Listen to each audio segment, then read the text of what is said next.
Is that because you want to craft it more? You're not happy with whatever point you get to, and so you just give up? I think that it needs more. You like to think about it and make the connections. Yeah, I like to think about thinking about things. Yeah, that's meta thinking. Yeah. Yeah. Right. It's time for another episode of Charbroiled Chats. Have you done a podcast, Chantale? No, I have not. You have, but you're planning to. Yes. I guess this will be a trial run to see how this goes. Oh, boy. I wouldn't use that as any kind of measure. Right. Yeah. Well, I've been thinking of doing many different podcasts. I listen to a variety of podcasts, but I don't want to do anything like the ones that I listen to. I want to do something different. What do you listen to, and then what do you want to do? So I listen to yours, and I like it. It's not that I wouldn't want to do something like this, but... Oh, thank you. I want to do something that's more just me talking format, right? So I listen to a lot of political stuff, obviously. I mean, that's my, I don't know, not passion, but I really enjoy, I guess. I don't know if it's my claim to fame. Your claim to fame. Yeah, I enjoy... listening to things about, not politics necessarily, I guess. I listened to an anti-capitalist. It's a British guy, David Harvey. I was drawn in because I liked his voice. And then also he was talking about Marx, which is super interesting to me from when I went back to school for sociology. So also a lot of like ex-evangelical podcasts, which is people who left evangelical Christianity and deconstructed. That's interesting to me. I think you were the first person who used that term. I had never heard that before. Yeah, I haven't either. Yeah, there's a movement online. I'm not one, but it's interesting to me. I went to an evangelical church when I was little, until I was about 10. My family's not, though. Most of my family's Catholic. I mean, they're all Italian, so they're all Catholic. Now, how'd you end up there? My mom is Baptist. I mean, she was raised Baptist because her mother was from Alabama, so Southern Baptist. Oh. But her grandmother was fundamentalist, like 10 steps beyond that fundamentalist. So she had like an epiphany when she was young, so... Did you know her? She passed when I was 4. I met her a few times. Oh. She also had a leg that was missing, which was really interesting to me as a child. I bet. Yeah, she showed me how to put it on and take it off and everything, and that's what I remember of her mostly. But she was very, very fundamentalist, and that's why my Nana moved away from her. She moved to Niagara Falls. Oh. She actually went on a trip to see her sister who lived in Niagara Falls with her mother, and she had her sister tell her mother she wasn't going back to Alabama. Nice. So, that's what sisters are for. Yeah. But anyway, yeah, all that, like I was never actually pushed to go to any church because my dad's family's all Catholic and my mom is she would be half Catholic, half Baptist, I guess. And she went to this church because a friend was going there, so she took me. But it was the kind of, like, they call it non-denominational, but it's really like born again. Oh, versus Unitarian or something like that. Yeah, or Methodist or any other. It's basically the right-wing evangelical wing of the... But my mom didn't realize that's what it was. She just thought it was because some of the people from the church she grew up in Niagara Falls went to this new church, but she didn't realize it was the people who were breaking away because they didn't think the other church was fundamentalist enough. Oh. So, yeah. But I went on my own after because some of my friends went there, and then they draw you in. There's like every night of the week activities. So I went for like 5 years, 5 to 6 days a week. I went, and really, it's so weird. Yeah, it's weird because nobody in my family. It was just me going. Yeah, and I wasn't even very devout. It wasn't because of the religion. They really got me with the activities. You know, I really liked. I don't know. I like memorizing things, and that's a big deal. Like memorizing Bible verses was a big deal. Oh. So I really enjoy that. And you liked that. Yeah, I like writing lists, you know. They had this technique to like... Well, I get that. And the community, is that a part of it? Yeah, I mean, There was a lot of kids my age there, and I'm an only child, so I think that probably also was a thing for me. You know, the church that I took Luis to when I moved back here and then he came home, it was the same kind of thing, like, pretty much agnostic. But when we got there, well, I was losing my mind because I was so like stressed with like having this child, like, holy shit, I'm a single mother with a child. And, I just needed a little bit of support. And, the minute I got there, it's like someone introduced themselves and they said, oh, afterwards we have snacks and coffee. And of course, snacks, lured me in. But then, like now, some of my closest friends in Buffalo, that's where I met them, and oddly enough, they all turned out to be, in general, pretty much agnostic like me, if not atheist, but we all really liked the community. So it is, When you first said I'm agnostic, I heard I'm a Nazi. It is a little bit different. I guess. It didn't really surprise me to hear you say that, but... Oh, my. Thanks. Are you practicing... That's interesting, though. Yeah, go ahead. I'm a practicing Nazi. It actually connects to something I was just reading about, which is that there's a community in Appalachia, which, by the way, I used to think was Appalachia because I'm from Western New York, so of course it's an sound. Well, that's what I thought too, and I probably still do. Yeah, down here they say Appalachia, so that's how you say it. But there's a group, or maybe, I don't know if it was Appalachia or Arizona, which, whatever, it's all the same. Starts with an A. Yeah. But there was an article that I read by a sociologist who went and did a 13-month study with this group of people. Actually, I think it was in Arizona because I think it was like a spirituality community where they do like almost like Lilydale, like that kind of thing. Well, do you know what Lilydale is? Wally, do you know what Lilydale is? We'll tell you about it after Chantale's done with this story. You're just like, are you there? It's like Lilydale is a spirituality community in like the summer. Talking to me? Walt. You talking to me? Yeah. You talking to me? I'll just be louder.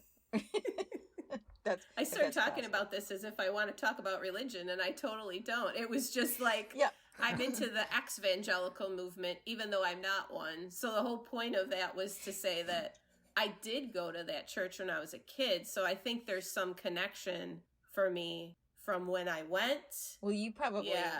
Yeah, you have a much deeper understanding of what it would be like to be in that community, right? What was the story you're going to tell? Because I get the feeling maybe there's like a Nazi connection in this story. Oh, yeah. Well, sort of, I guess. I think there is. I mean, so these people, there's this spirituality community, and I think it's in, I don't know. I don't want to say for sure because this is going to go online, so I don't want to be fact-checked. But I think it's in Arizona somewhere.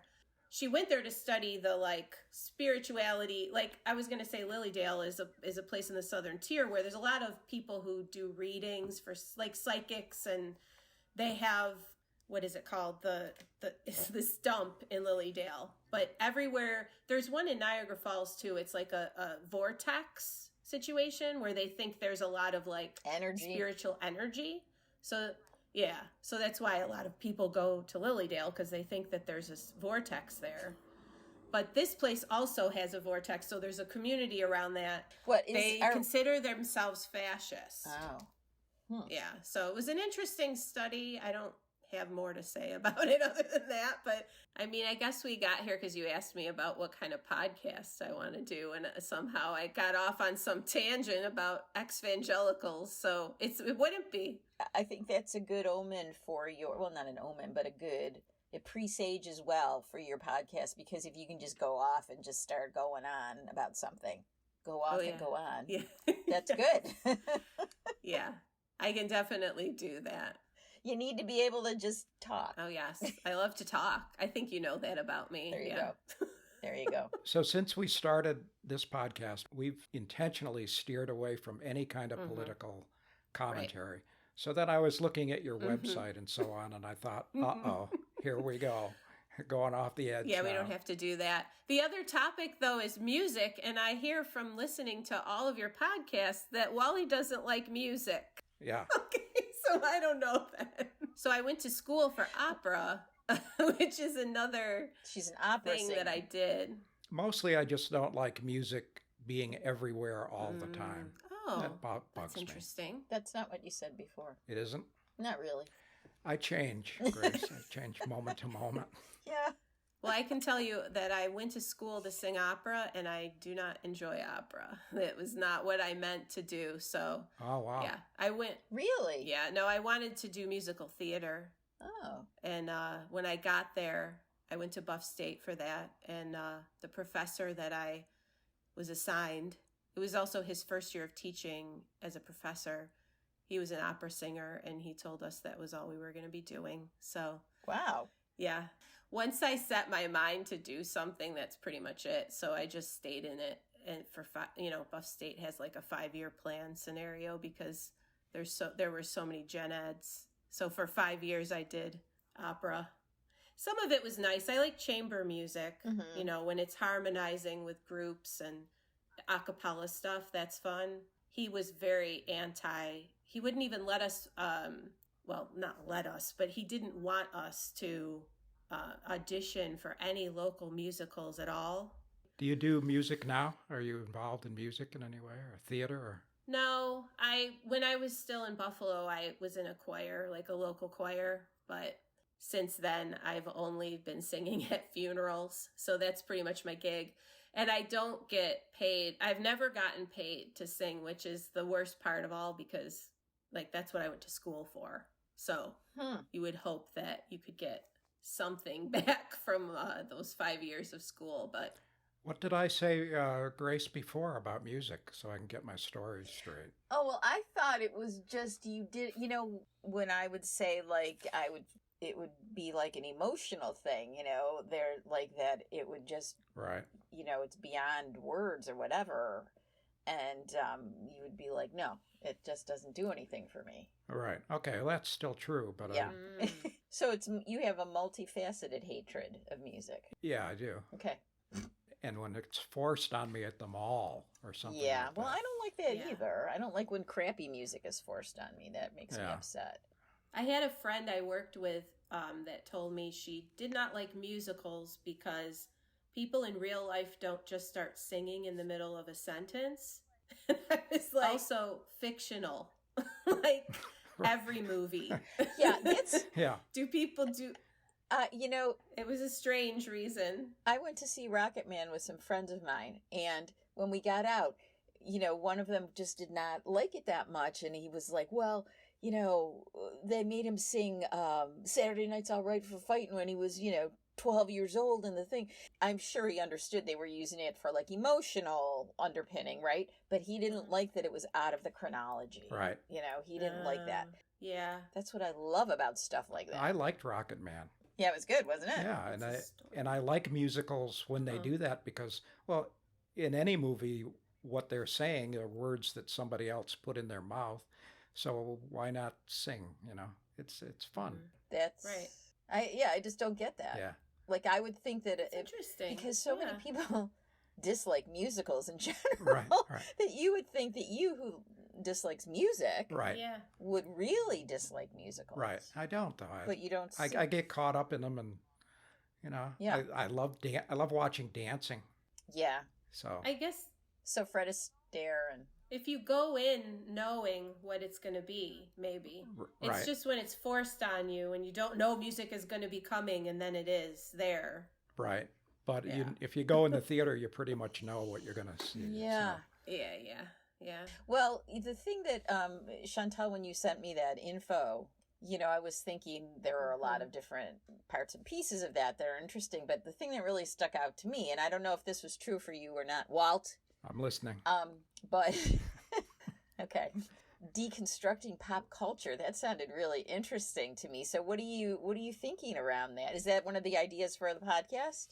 Yes. So I bought that domain name. Oh. I think 2 years ago now. Pop culture deconstruction. Oh wow. Oh, that's cool. I think you said you looked at the hippie girl stuff. So Yeah. that's one of it's not up yet because I didn't do anything with it yet, but I thought of this idea a while back. And so every time I have an idea, I just go by the domain name because I like to make websites. So even if nothing comes of it, it's like, $20, whatever. Now I own that name. How many do you own right now? Right now I have 8. Oh, okay. I had was more. Thinking maybe you had like 90. No. I had more, but I let them go when I don't use them anymore because, there's no reason to keep paying for it if I'm not going to use it. But yeah, that was a question I had. How do you get the energy to run all those things? We have such a problem just doing this, and I have all the time in the world. I don't actually have time to do it all. That's the problem, right? That's why that's why it's not as up to date as I like to have it. But for the pop culture deconstruction one, I wanted that to be, obviously the name kind of explains what it is. Like Well, honestly, if I saw that name, I'd go there immediately because that just sounds so interesting to me. In my head, it has something to do with everything that I've done, right? So I went to school for music. Then I went back when I was a little older for sociology. So I got a second degree in that. And then I went back and got my master's in library science. So I have all these different interests. When something happens, my brain just naturally wants to deconstruct the thing and then put it back together and figure out. And I guess that's the analytical stuff that I do for work probably also. You make connections automatically? Is that what you I don't know about automatically, but... You like to think about it and make the connections. Yeah, I like to think about thinking about things, I guess. Okay. My brain just won't not do that. So, and I was thinking about this earlier, and I said that... I do talk to myself because I'm alone here all day. So, I did say it out loud probably, but I said the phrase thinking about thinking. And then I thought, I'm in the uncanny. So yeah, that's meta thinking. Yeah. I wanted to use this platform more for podcasts and YouTube, right? So what I really want to do is make video essays about pop culture topics. So how are you defining pop culture? Television shows, movies, music, social media, anything that is content generated, right? So I guess Instagram, and I've been doing a lot of TikTok viewing in the evenings because it's actually really good for me to wind down because it doesn't have the connections that all my other social media has. Like, it's just totally random. Yeah, and it's not some of it's political, but it's not as political as Facebook and Twitter for me. I'm in a very political loop on those platforms. So, and it's very frustrating and it's a bit anxiety inducing sometimes. So I have to not be there. I took them off my phone for a while because it was a lot. So, but TikTok is not, it's just very, you just scroll through. You can be on there for hours and not realize, though, that's the problem. Yeah. I have another website called Gen X Reactions. That's part of that Hippie Girl Media. And that was supposed to be, I was actually starting that with my partner. We were going to do this together. We were going to go to art museums and like openings and then write about our reactions as Gen Xers. Mostly about millennials back when I started it, because it would be like millennial art installation stuff. But then it kind of veered off into just talking about stuff from the 90s because I really like talking about or thinking about like music and media from the 90s. So I feel like the pop culture stuff would mostly be drawn from the 90s, maybe the 80s and 90s. That's interesting. But then also connecting to now. So yeah, we just watched the Woodstock documentary about Woodstock 99. Yeah. And I started writing something for Gen X about that. And then I thought, this would be good for pop culture deconstruction because looking at it through the lens of like what it could have been had it not been put together the way it was and whatever. But then deconstructing that and talking about what the root issue was at that concert, which is also a root issue in American society, right? So, and where the connections are there, that's what interests me. So, but doing like maybe 5 to 10 minute video essays about a topic, and then the podcast would be discussing that video essay. Maybe talking about it with someone else, maybe sending it to someone to watch, and then having the conversation about it on the podcast. That's a cool idea. Oh, that's interesting. Yeah. I keep thinking of that book, and why can I not remember it? It's a famous book about film where this person is looking at all the monster movies from the 50s, basically, and 60s, and talking about it in the context of what was going on politically and what people feared at the time and things like that. I don't know why I can't remember. I had the book. I've read it more than once, and I cannot remember the name. Yeah, it doesn't ring a bell. But it was that same kind of impulse, right? To look at what's going on the surface, but then dig underneath. Yeah. And... Yeah. I mean, because it's the whole art imitates life, but life imitates art situation, right? So we have things happening in society, and then artists obviously reflect that, but also sometimes life reflects the art that has happened too. Also, the idea of, especially with the Woodstock stuff in the 60s, the music was very like political, right? All the stuff at Woodstock, and it was because of the Vietnam War and everything that was going on at the time. Mm-hmm. When we look at it now, it looks like it was very political, maybe being in the moment. Obviously, I wasn't there. I'm only a few years out, but you were there in spirit. I was there in spirit, maybe. Yeah, yeah. That idea that the music was political then, and then I feel like there was a moment in the 90s where it also was extremely political.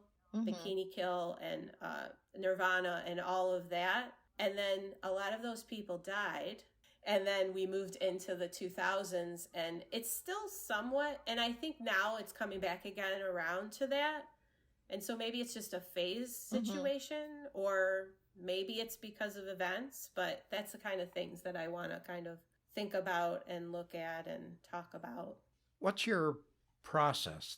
Are you working on this all the time? Do you have a compulsion to do it? You watch something and then you have to comment on it. You sit down and do 2,000 words, or? I used to have a notebook next to me when I was watching things, and I would take notes the whole time I was watching. Mm-hmm. But then once I write it down or say it to somebody, then it's kind of gone for me. So I can't really bring it back around again and use it for one of my blogs for some reason. I don't know. It's just... Even when you write it down? Yeah, I mean, if I'm writing it in a way that I'm going to go back and use it as notes, but if I'm just writing my thoughts out in a journal, I have tons of journals that I just write in. I used to do morning pages every day. I kind of got out of doing that for a while. I probably should get back to it because it was very useful. It's like the data dump every morning. I need to get things out of my head so I can do my job too, because I can't focus on work. But I also have a 40-hour-a-week job that is not anything about any of this, right? It's completely separate, different things. So I notice when I get up in the morning, I have a lot of things going in my head, especially like when I'm getting ready. I know a lot of people say they get inspiration in the shower. There's something about the steam and everything. It kind of gets your brain flowing. But as soon as I get done getting ready, I get my coffee, I sit down. I could write for an hour at that point, but I always have to log on to work. And then once work is over, it's gone. Yeah. Right? Right. So if I get an idea, I do try my best to go to one of the places, right, one of the blogs or the newsletter that I write, and like get it in there, get some idea of it in there, so then I can come back later. Mm-hmm. But I noticed this a lot for myself, that I cannot talk about it long form with somebody because it's almost like my brain just needs to kind of think about a thing and look at all the different angles on it. And once I've done that, it's almost like, it's not that I lose interest. It's just that it's like I can't do it again or something. I don't know how to explain it. So with Myers-Briggs, are you an I or an E? I've taken it several times and I fluctuate between I and E. Because what you said just sounds like a classic I. Mm-hmm. You know, you want to think about things before you express them. Whereas if you're an E, you talk about things to figure it out. But it doesn't sound like that's what you usually like to do with what you're writing about. Right, because when I do talk it out, it's gone. It's like I figured it out, and now I don't need to think about that anymore. But then it always comes back. Yeah, so writing is figuring it out. Right. So it always comes back around, though. All the ideas come back around. And I actually, when I was getting ready to record, I went into my voice recorder and noticed that I have like 10 recordings that I had done before, so I wouldn't forget something I wanted to write about. Yeah. and I listened to one and it was 20 minutes long. And then I thought, oh, wow, I have to write about that. But it's something like I have all these notebooks. It's just I am hyper organized with most things, but with my thoughts, I'm just they're just everywhere. And I have to, when it's time to write, I sit down and I kind of have to collect everything and then write about a lot of writers say in the middle of a book they can't talk about it because that ruins it. They lose it. Yeah, what I've read of your, Chantale, it seems like what you write online is very, very constructed, right? Ironically. Mm-hmm. There are other people who will put stuff instead of deconstruct. Yeah. Yes. Sorry, didn't get that, but not everyone puts stuff out that is so crafted. Thank you. And so do you ever think about like letting that go at all and then just putting some stuff out there that's not it, because maybe that might get some more stuff out there, or do you want everything to be as crafted? I was in a writing group actually when I was in Huntsville, and we just shared whatever we had written that week, but we were doing 1 month fiction, 1 month nonfiction. So we could just write whatever we were going to write, get together and talk. And that I can do. I can do it in person with other people. But I have hundreds of drafts in my blogs that are just pieces that were started that I wanted to put out. And then they were just never done to me in my head. They needed something else and I just didn't want to put it out there. But do you ever go back to those? I do. A lot of them are very time sensitive things though. So if I'm writing about something that just happened and then I wait even a week later when I go back, I think, oh no, I can't. It's a week later. Is that because you want to craft it more? You're not happy with whatever point you get to and so you just give up? I think that it needs more. But a lot of times when I go back and read them later, especially the things that were current event type writing, it could have gone. I could have let go of it. And then my present self thinks of my past self, why did you not just hit publish on that? It's fine. I have my partner read it sometimes because he went to school for English ed and film. So he has a lot of editing. He doesn't do editing he's a professor, so, he teaches teachers, but he loves to write himself. And then it's just I don't need him to edit it for me. I just want another person to read it because you know how you miss things on your own writing when you reread them. Yeah. Well, the reason I say that about, do you ever consider just putting something out there that is not as crafted? I mean, I've taught a lot of like writing workshops and things like that.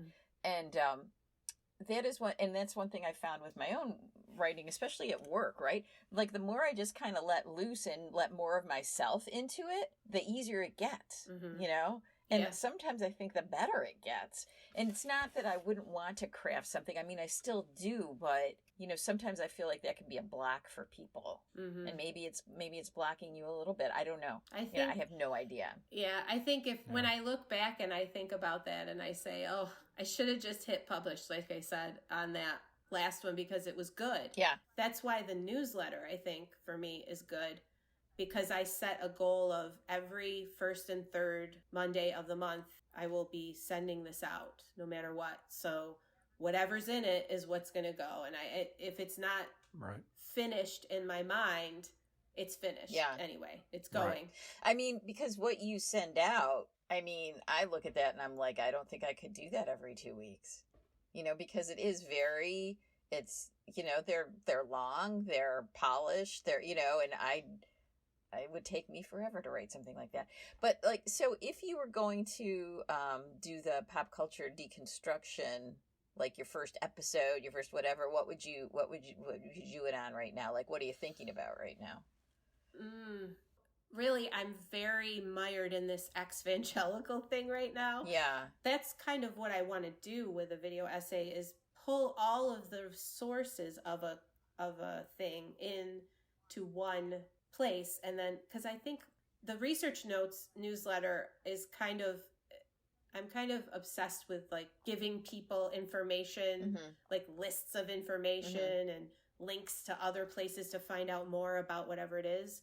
So I feel like this would be a way to take that and pull it into one place to talk about this stuff, not just to say, here is a link, go read this other article, but to say, I read this article and I read this book and I watched these YouTubers and I did all these things, and now here is my take, not my take necessarily personally, but comparing it to seeing how it's playing out in pop culture. Yeah. Okay. Yeah. So you asked me the topic though, and I don't know exactly what that topic is, but just give us a first draft now. Give us 10 minutes. Oh, goodness. Then we'll steal it from you. Oh my. I haven't fully formed this yet. It's not like the other things I'm already doing, which I still feel like those are in flux too, but I have a very specific thing that I do with each blog. So Gen X is about Gen X things. So mostly things from the 80s and 90s. Hippie Girl is still about social justice. I have the Hippie Girl Explains It All blog, which is about social justice. And then I have a work blog, which is about work, obviously. You do? Yeah, those are locked. Those posts are locked. I bet they are. Yeah. I betcha. Yeah. Chantale, is it possible that you're over fragmenting your work? Maybe. Yes. I do think about that a lot because, like I said before, when I get an idea, I often want to go buy a domain name because I think, oh, that's a good name. So I have to I have to secure that name. Yeah. And for a little while I thought, well, I can just redirect all these names to one space and not worry about having them all be separate sites. But then I get mired in the but this goes here and this goes there. So definitely fragmenting. Maybe the readership doesn't care so much, though, if you just wrote what you want to write and didn't worry about categorizing it. Even though you're hyper-organized, that's where the MLS, that's where the library science thing comes in, I guess, because having a taxonomy for everything and organizing everything. But I also have a website that's just my name.com, which was going to be used just for, work, resumes, things like that. And I wrote a few pieces there and I thought I could just write whatever I want here. And I was thinking maybe I should just funnel it all there and then just keep those domains, because especially the Hippie Girl one, because that's like the original. I bought that domain name in 2003. That's a great name. Thank you. Wally was a hippie. Yeah. I hear you were a hippie that got in cars with people you didn't know. So that's right. Yeah. Well, I just happened to be born at that time. He had long hair, a beard. He wore love beads and Gandhi sandals. I never did any of that. No. I was an outsider even from that culture. Yeah.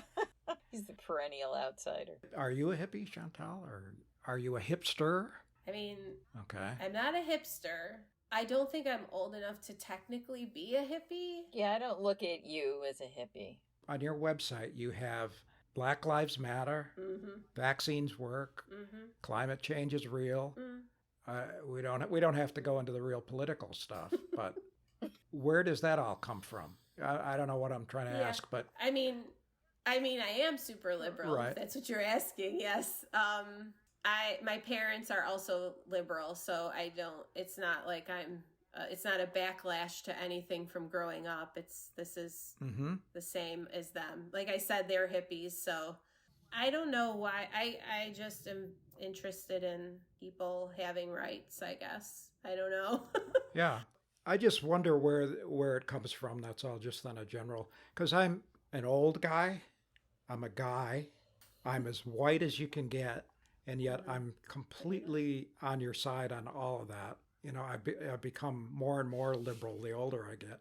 I just wonder, how do we turn out the way we do? That's a good question. When I moved to Alabama, coming from the north to the south, I was real judgmental of the South. There's going to be a lot of racism and stuff. And I realized when I got down there that it wasn't like that. I mean, it's the same everywhere, right? Then I can look back at the North and think, well, there's problems up there, Right. Right. But I don't know how I ended up. I mean, my mother is very much the same as me, so, which I'm very grateful for. If my mother wasn't very liberal and progressive, open-minded, not just progressive, but wants to learn more and open her mind more. So if I didn't have that influence. I feel like maybe, I mean, my dad is kind of, he's open-minded but he's more internalized, like he's very introverted. So he doesn't, I shouldn't say that he's introverted. He's just very laid back and, you know, go with the flow. But my mom is more like, we have to do these things, you know, we have to read these books and we have to talk about these things so that we can change what's going on. Race to me is a thing that I probably care more about than anything. I hate racism. That's a really sore point for me. Yeah. And here's the thing, like I said, I'm totally white. My ancestor, my 1, 2, 3 and me is literally 99% Great Britain and 1% Wow. Sweden. Oh my gosh. Wow. So You are whiter than white. Yeah. and I've never had a black friend. Really? I've worked with probably 4 black people over the course of 50 years. And for a very short period of time, Wow. I don't have any relations to the community. And yet nothing touches me more deeply. So I don't know. I don't know. Maybe I'm on a soapbox or something, but. Well, you have empathy. It's good. My next thing is about, I think, empathy. So I grew up in Western New York in Niagara Falls and in an Italian setting. And so I do feel like Italians, you would think we would have some sort of like... No, they're total racist. Empathy for, for people of color, because really when our ancestors came here, they were treated very bad. Yeah. They weren't treated as bad as black people. I will never, or indigenous people. I will never say that. But the people who were here before the Italians treated the Italians pretty poorly. So you would think that they would have empathy for other people who are being treated poorly still to this day, right? But all of, I shouldn't say all, but many of the people that are in my family are very much like not that thing. They don't care about that. And I think it's empathy. Like, I think that's really the key. Like, people who want to learn more about other cultures and who want to be better people, you have to have empathy, because if you don't, what would be the point? Like, if you are, I mean, I guess that's also sociopathic or sociopaths, right? They don't have empathy. Neither do psychopaths. People are saying, well, you know, you shouldn't demonize the people on the right who are, you know, into QAnon and anti-vaccination and all that, because they're victims, you know. They're victims of, you know, the right-wing media. But I don't know. I just can't get behind that. I don't. Right. You know, and so like I cannot feel that empathy. Like, my empathy for that is gone at this point. Oh no, I don't. That's not what I mean by empathy. I don't have. No. Oh, because I was wondering. I have empathy for because them as human beings. Like, I don't want them to be hurt. Yeah. You know, I don't want bad things to happen to them. Right. But I mean empathy in the sense that if you don't care that people are oppressed in society, then you have to be missing some level of empathy, right? Because if you can put yourself in other people's shoes, you would want things to change for those people. Yeah. It makes you wonder what's wrong with human beings that, like you said, the Italians went through that. Right. So where is the failing there? Why does each group suffer and then forget the suffering? I mean, that's a sociological study, right? Yeah, it's proximity to whiteness, right? So Italians have become white over time. And to maintain that proximity to whiteness, or whiteness in general, right? Look at me. I am 3/4 Italian, and part of that is Sicilian, and I look Irish. Mm-hmm. And I'm not any Irish at all. My grandmother that was raised in Alabama, she was like English, German, French, and native, right? So not Irish. Mm-hmm. She had a little English, but not the very white side of Europe. And it's mostly Italian, but I don't look that. So obviously, over time, we've assimilated into whiteness in a way that now I guess our maintenance of that is to not care about the next group. or not the next group, but the other groups of people who are being oppressed. I don't know. Maybe. I don't know. And I think it's also very, very much not conscious, right? And I don't want to say that to let people off the hook in any way, but it's very hard to talk about these things. I have a friend who is just a couple years younger than me, and he's Italian, and he grew up in the same city I grew up in, but he's gay. So you would think that he would have some sense of oppression, but yet he is he's libertarian, and he's very much like, everyone just has to pull themselves up by their bootstraps and structural. I think that's a big factor too. Every group feels that, well, we worked our way out of it. Yeah. But then we don't look back and say there's a structure in place that keeps certain groups of people where they are. And that's the thing that I argue with him about, is that he doesn't believe in that at all. And this is the whole problem we're having now, right? I live in a state where they just passed that law to say you can't talk about things in school. My husband is a professor at a college, and he's on a committee for diversity, and they're doing anti-racist training and different things. And if one of the students doesn't agree or feels bad, then they could sue you. You could be fined now for talking about something that makes them feel bad, which I think is humorous, because do kids not feel bad all the time every day in school? Like, when you were in middle school, did you not feel bad most of the time? And no parents were like, oh, I don't want my kid to feel bad. You have to make them feel good every day at school. But now this is another thing that's being enshrined in a law to say, if you make a kid feel bad about being white, now you could get fined for that, because we can't talk about history. You talk about demonizing the other side, but both sides think that the other side is going the completely wrong direction. And it's hard not to, when it's anti-science and it's all about personal responsibility, but what about group responsibility? Don't we all live in a group? Yeah, we're in a community together. And also the thing about having that source of media that you said, Grace, like Facebook becomes a bubble because you like certain things and then you only see those things presented over and over. But we also, most of us have a computer that we carry around in our hands or our pockets. Yeah, and we could look at different things. Right. And this is the point of, for me, where I get confused, because a lot of my relatives who are not, or even friends, I shouldn't just say relatives, I have friends and relatives, people that I grew up with. From my perspective, they're smart people. They're not unable to think critically, and they have access to information. We all have access to information. Yeah. It's a refusal. Yes. To find the reality of and so I think that's what drives me with these newsletters and putting content out there, is that I want to give them. But you're running against the tide of disinformation too. Yeah. And you can't convince people which is the right one now. That's the thing. Like, people do not believe that the facts are the facts, and there's no way to argue with it. I was just took part in this conference, and there was a professor from UB at this conference, and he talks about he specializes in misinformation and things like that, and conspiracy theories and all that.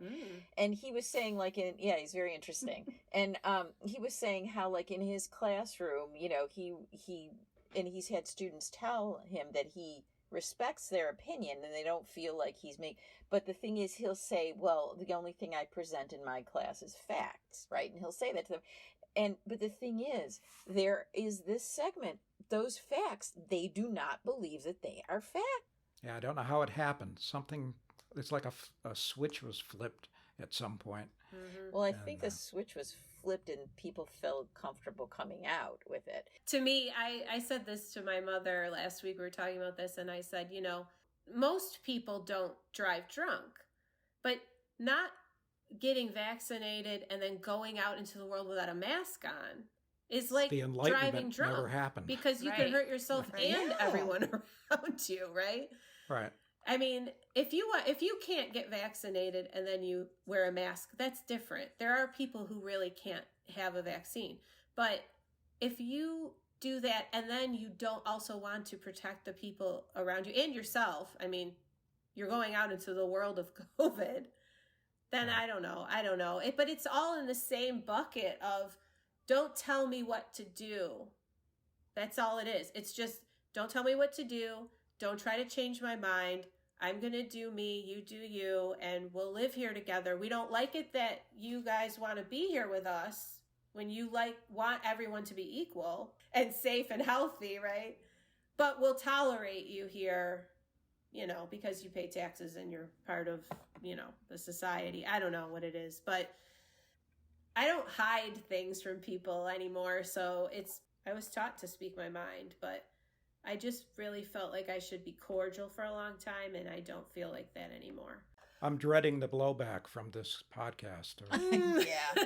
We're going to get thousands of comments on this. That crazy liberal girl we had on the podcast. Well, it was interesting. When I think of you, I think of that phrase social justice warrior, but I didn't know that was a pejorative phrase. I always thought of that as like a positive, but now people use it as a pejorative phrase, and not, right-wing people think it's pejorative. Yes. But there are people who are social justice warriors who embrace that. I don't put myself in that category though, because I don't go out into, maybe, I don't know. I feel like you're pretty active and you care about a bunch of different causes, Did we get there? We had a nice conversation. That was very wide-ranging. And we've steered Chantale to focusing all her energy in one direction. Pull it all into one place. Yes. Yeah. Well, as a result of this podcast, I now pull through in my parking spaces, and that was a direct result of Wally's badgering. You learned something. I did. I always did that. So when I heard that, when he said that, I thought, yeah, that's what my dad always said. So. Oh, great. Should I stop the recording? Yeah, might as well. Okay. Another episode of Charbroiled Chats comes to a close. But rest assured, whatever you would like to talk about, we are listening. So go ahead. Tweet us at CharbroilC or email us at charbroiledchats@gmail.com. Of course, we'd love it if you'd head over to iTunes or YouTube or wherever you get your podcasts and write a review of Charbroiled Chats. And please, subscribe, like, follow, comment, and most of all, tell all your friends about Charbroiled Chats. See you next time.